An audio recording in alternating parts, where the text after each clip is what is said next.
I'm David Bloomberg, and this is a mini WhyXLost for the 19th player eliminated from Australian Survivor Heroes vs. Villains. Simon, the tribe has spoken. Simon started off playing with a chip on his shoulder, and that chip was named George for reasons that didn't really ever make sense.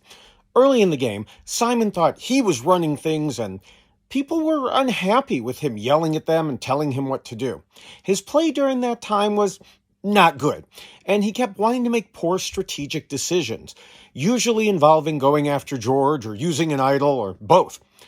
But he was seemingly guided and held back by other returnees to stay on track.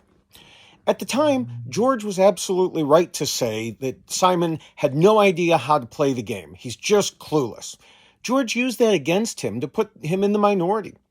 Then he swapped tribes and had his dream spot with the meat tray heroes. Except he was on the bottom there too. And so it went for Simon, perpetually on the bottom, but surviving. Sometimes because people weren't worried about him compared to others, sometimes by winning immunity. He became the Charlie Brown of the season and eventually realized it and knew exactly where he was, being happy to be involved in any strategic discussion at all and making light of his own situation at the bottom, pretending to be shocked whenever it looked like he'd gotten some agency in the game, which he never, in fact, ended up having. Simon just wasn't good at scheming and plotting in this situation, and he put himself in a bad position early that kept on going. He certainly became more fun as the season went on, but the only moves he had left were Hail Marys, and George defended them well.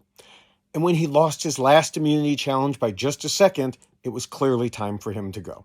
And that is why Simon lost.